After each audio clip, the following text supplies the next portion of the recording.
एक दिन रात के वक्त पर 21 साल की एक जवान लड़की अपने ही पिता के बिस्तर पर सो जाती है। जब उस लड़की का पिता घर में आता है तो देखता है कि उसकी बेटी उसके ही बिस्तर पर लेटी हुई है। वह उसे पूछता है कि बेटी तुम्हें क्या हुआ है। तो वह लड़की कहती है कि मेरे सिर में बहुत तेज़ दर्द हो रहा है और मुझे बहुत ज़्यादा डर भी लग रहा है, इसलिए आज की रात मैं आपके साथ ही सोना चाहती हूँ। बेटी की बात सुनकर पिता कहता है कि कोई बात नहीं बेटा, आराम से सो जाओ। और फिर वह खाना खाने के लिए किचन में चला जाता है। खाना खाने से पहले वह थोड़ी बहुत ड्रिंक भी करता है और उसके बाद खाना खाकर अपने बिस्तर पर आकर लेट जाता है। इसके बाद आधी रात में वह अपनी बेटी के साथ ऐसा काम करता है जिसे सुनकर आपके भी होश उड़ जाएंगे। आप सोचने पर मजबूर हो जाओगे कि एक बाप और बेटी आखिर ऐसा काम कैसे कर सकते हैं। कहानी शुरू करने से पहले आप सभी से मेरा निवेदन है कि अगर आप इस चैनल पर नए हैं तो प्लीज़ चैनल को सब्सक्राइब ज़रूर कर ले, ताकि आपका प्यार और सपोर्ट मुझे यूं ही मिलता रहे। तो चलिए दोस्तों, इस कहानी को शुरू करते हैं। दोस्तों, आज की सच्ची कहानी उत्तर प्रदेश के एक छोटे से गांव की है। इसी गांव में रामलाल नाम का एक आदमी अपने 3 बच्चों के साथ रहता था, जिसमें बड़ी बेटी की उम्र 21 साल और छोटी बेटी की उम्र 15 साल और सबसे छोटा बेटा था जिसकी उम्र 10 साल थी। एक लंबी बीमारी के चलते रामलाल की पत्नी का देहांत 2 वर्ष पहले हो चुका था। पत्नी के चले जाने के बाद उसके घर के हालात एकदम ख़राब हो गए थे और उसका घर चलाना बहुत मुश्किल हो रहा था। जो पैसा उसने बचा कर रखा था वो पत्नी के इलाज में लग चुका था। उसकी आर्थिक स्थिति दिन ब दिन खराब होती जा रही थी और वह काफ़ी कर्जदार भी हो चुका था। बच्चे भी अपनी माँ की याद में गुमसुम रहने लगे थे। उनको संभालने वाला भी कोई नहीं था। एक औरत तो बच्चों के साथ साथ घर को भी अच्छी तरह संभाल लेती है, मगर एक मर्द के लिए यह सब करना बहुत ही मुश्किल हो जाता है। घर के हालात देखकर रामलाल पूरी तरह से टूट चुका था। अगर वह बाहर कमाने जाता तो फिर बच्चों की पढ़ाई छूट जाती और यदि वह घर पर रहता तो फिर घर कैसे चल पाता। एक दिन उसको ख्याल आया कि उसे अब दूसरी शादी कर लेनी चाहिए। रामलाल ने सोचा कि अगर वह शादी कर लेता है तो उसका घर भी आबाद हो जाएगा और वह भी बाहर कमाने जा पाएगा। फिर वह अपनी बेटी से कहता है कि बेटा, मैं सोच रहा हूँ कि दूसरी शादी कर लूँ। इससे तुम लोगों की देखभाल भी अच्छे से हो जाएगी और मैं भी बाहर कमाने जा सकूँगा। तुम्हारी माँ के चले जाने के बाद जो तुम सबकी हालत हो गई है, अब मुझे देखी नहीं जाती। पिता की इन सब बातों को सुनकर बेटी एकदम से खामोश हो जाती है। उसके ज़ुबान से एक भी शब्द नहीं निकल पाता। रामलाल बेटी को समझाते हुए कहता है कि देखो बेटा, अगर मैं कमाने नहीं गया तो फिर घर चलाना मुश्किल हो जाएगा और मैं तुम सबको पढ़ा लिखा नहीं पाऊंगा। इतना समझाने के बावजूद भी वह लड़की खामोश ही रही। रामलाल सोचता है कि उसकी बेटी अभी दुखी है, फिर किसी और दिन बात करेगा। उसके बाद वह वहाँ से चला जाता है और वह लड़की सोचने लगती है कि जब उसके पिता शादी कर लेंगे जो सौतेली माँ आ जाएगी तो सौतेली माँ कभी अच्छी नहीं होती। उसने यह सुना भी था और अपनी आंखों से देखा भी था। वो ये भी सोच रही थी कि अभी उसके पिता अपने बच्चों से बहुत प्यार करते हैं। अगर शादी के बाद वह भी बदल जाएंगे तो सौतेली माँ हमारे ऊपर बहुत अत्याचार करेगी और पापा भी उसी का साथ दिया करेंगे।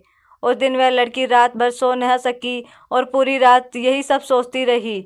जब वह लड़की अगले दिन कॉलेज जाती है तो उसे रास्ते में एक सहेली मिल जाती है और जो उसके साथ कॉलेज में ही पढ़ा करती थी।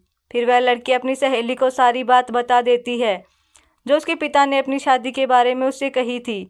उसकी सहेली कहती है कि यह तो बहुत गलत होने वाला है तुम लोगों के साथ। अगर तुम्हारे पापा ने शादी कर ली तो तुम्हारे ऊपर बहुत बड़ी मुसीबत आ जाएगी। और सौतेली माँ के बारे में तो तुमने सुना ही होगा कि वह किस तरह की होती है। तुम्हारे पापा यह शादी तुम लोगों के लिए नहीं कर रहे हैं, बल्कि वह तो अपने शारीरिक सुख के लिए कर रहे हैं। उन्हें तो बस अपने लिए एक जीवन साथी चाहिए जो उनकी जिस्मानी ज़रूरतों को पूरी कर सके। तुम्हारे पापा को जिस्मानी इच्छा बहुत परेशान कर रही है, इसी वजह से वह शादी करना चाहते हैं। तुम कभी यह मत सोचना कि वो ये शादी तुम्हारे लिए कर रहे हैं, बल्कि उन्हें तो बस अपनी ज़रूरतों को पूरा करने के लिए एक औरत चाहिए। वह लड़की अपनी सहेली की बातें सुनकर बहुत ही परेशान हो जाती है और उसे यह लगता है कि उसके पिता शादी करके रहेंगे। फिर उसकी सहेली कहती है कि मेरे पास एक आइडिया है, अगर तुम कर सको तो। वह लड़की कहती है कि ठीक है, मैं अपने भाई बहन के लिए कुछ भी कर सकती हूँ। फिर उसकी सहेली कहती है कि तुम्हारे पापा को सिर्फ अपनी ज़रूरत के लिए औरत चाहिए। अगर तुम अपने पापा के साथ ऐसा कर सको तो फिर उन्हें शादी की ज़रूरत नहीं रहेगी और वह कभी भी शादी नहीं करेंगे। फिर वह लड़की इस बात को गहराई से सोचने लगती है और इस नतीजे पर पहुंचती है कि चाहे उसे कुछ भी करना पड़े पर वह अपने भाई बहन को कभी बर्बाद नहीं होने देगी। अब उस लड़की ने ठान लिया था कि किसी भी कीमत पर वह अपने पापा की शादी नहीं होने देगी। उस दिन कॉलेज से आते आते उसे शाम हो गई, क्योंकि वह कॉलेज के बाद अपनी सहेली से काफ़ी देर तक बातें कर रही थी। फिर वह घर आकर खाना बनाने लग जाती है और अपने भाई बहन को खाना खिलाकर उन्हें अपने अपने कमरे में सोने के लिए भेज देती है।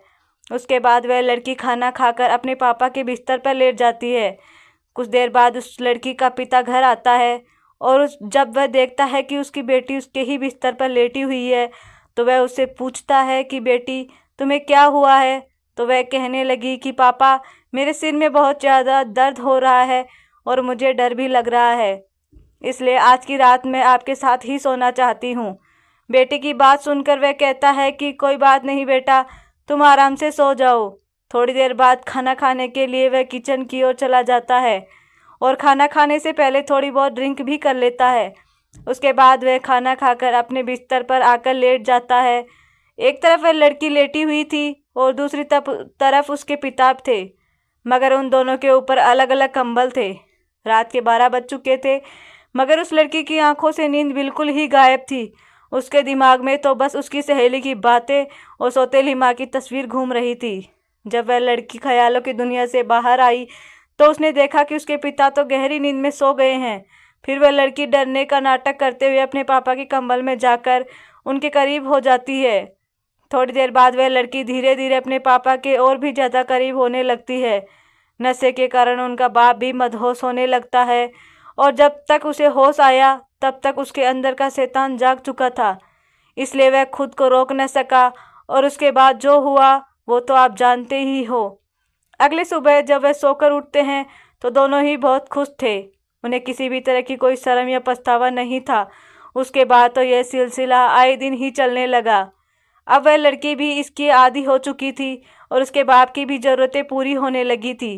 इसी तरह दिन महीने बदलते चले गए और महीने कब बीत गए पता ही नहीं चला। एक दिन उस लड़की की तबीयत खराब हो गई और उसे उल्टी और चक्कर आने लगे, इसलिए वह लड़की चेक करवाने के लिए पास के क्लिनिक पर गई और जब उसकी रिपोर्ट आई तो उसके पैरों के तले ज़मीन खिसक गई, क्योंकि डॉक्टर ने उसे बताया कि वह 2 महीने से प्रेग्नेंट है। उस लड़की के गांव के ही एक औरत उस क्लिनिक में साफ सफाई का काम कर रही थी। जब उस औरत को इस बात का पता चला तो वह औरत पूरे गांव में ढिंडोरा पीट दिया कि रामलाल की कुंवारी लड़की माँ बनने वाली है। धीरे धीरे यह खबर आग की तरह गांव में फैल गई कि रामलाल का अपनी ही बेटी के साथ नाजायज रिश्ता है। एक दिन उसकी सहेली उसके घर आती है और कहती है कि पूरे गांव में पता चल चुका है कि तुम प्रेग्नेंट हो। अपनी सहेली की बात सुनकर वह लड़की बहुत परेशान हो जाती है और उसे कुछ भी समझ नहीं आ रहा था कि वह क्या करे।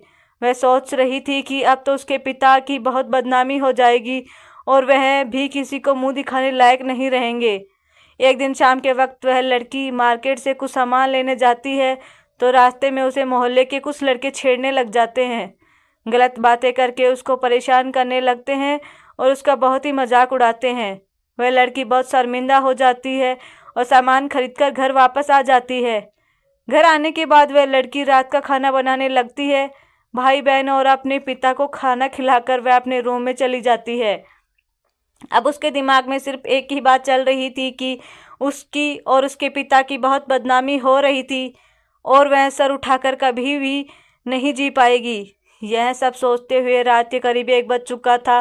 तभी वह एक कदम उठाती है और उस लस्सी लेकर जंगल की ओर चली जाती है। जंगल में पहुंचकर वह अपने आप को फंदे से लटका लेती है। सुबह 5 बजे के करीब उसी गांव का एक आदमी जंगल की ओर जाता है तो वहां का मंजर देखकर उसके होश उड़ जाते हैं।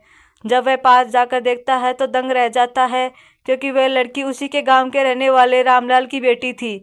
और फिर वह आदमी इस खबर को पूरे गांव में फैला देता है। जब यह खबर उस लड़की के पिता को बताई जाती है तो उस लड़की का पिता और गांव के सभी लोग जंगल की ओर चले जाते हैं और उन्हीं में से कोई पुलिस को भी फ़ोन कर देता है।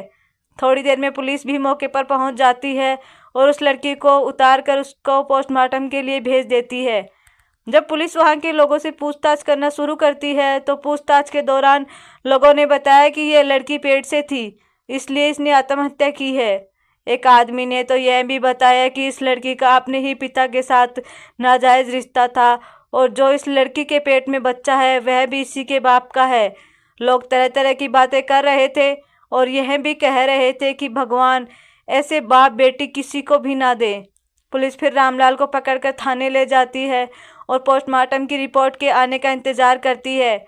कुछ देर बाद पोस्टमार्टम रिपोर्ट भी आ जाती है और रिपोर्ट में साफ साफ लिखा हुआ था कि वह लड़की 2 महीने की प्रेग्नेंट थी। फिर पुलिस रामलाल से पूछताछ करना शुरू कर देती है और उसने इस बात को जल्द ही कबूल कर लिया कि उसके अपनी बेटी के साथ पिछले 5-6 महीने से नाजायज रिश्ते थे। उसके बाद रामलाल को कोर्ट में पेश किया जाता है और उसे 2 साल की सज़ा सुनाकर जेल भेज दिया जाता है।